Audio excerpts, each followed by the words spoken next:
Until recently, I was thinking of taking up time travel as a hobby, but then I realized that there's no future in it. See what I did there? Never mind. But anyway, time travel really must be one of the most overused concepts in the sci-fi genre. I believe that there can't be a new or a different way of doing it, but then Christopher Nolan came back with another mind-bending blockbuster, Tenet. And let me tell you something, I bet you can't see this coming. The movie is complicated. Great discovery, I know.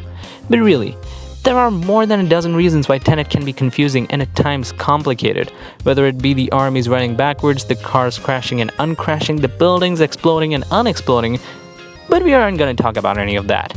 The thing that has us fascinated about Tenet is actually the structure of the narrative and how the story unfolds.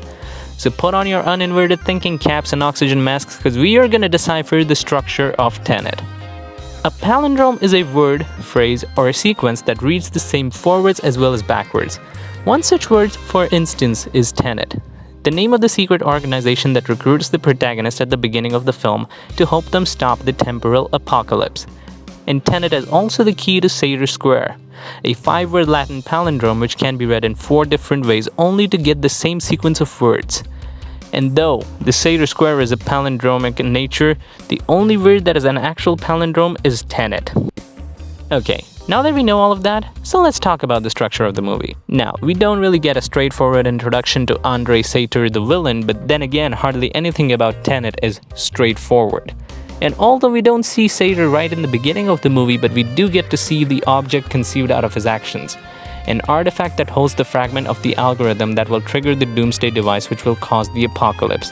The protagonist eventually tracks down Sator by following some inverted bullets and a forged Goya painting. The beginning of the movie can be seen as a subtle foreshadowing towards our future encounter with Sator. Also, the artifact is acquired at an opera house in Kiev.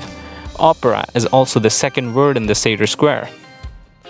Tenet is the name of the secret organization that recruits the protagonist at the beginning of the movie. The point at which the audience discovers Tenet can actually be the midpoint of the story. How is that, you ask? We'll get to that in a minute. Arepo is the name of the mysterious art dealer from whom Kat purchases the fake Goya painting. And that brings us to the final word in the square, Rotus. Rotus is the name of one of the companies run by Sator. Rotus runs the free port where the rich can store their artifacts and antiques and keep their things outside of the customs and tax jurisdictions of the country they're in. Rotus is also the place where a time inversion turnstile is kept.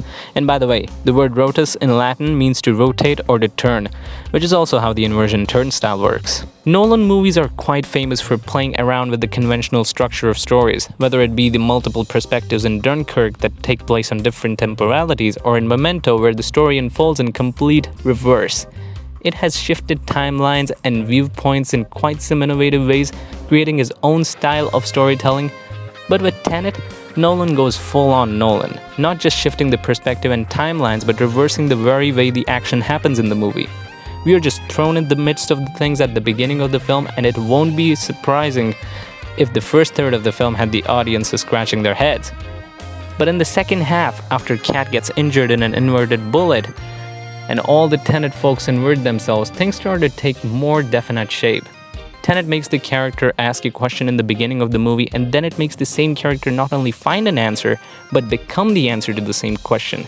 It is like looking in a mirror and finding something that was on your face. The movie itself is a palindrome, like the Seder Square itself.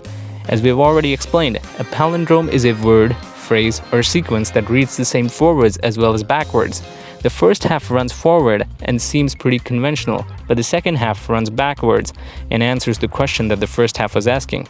And just like the Seder Square, the one key factor that is at the center of it all and helps you make sense of the story is Tenet.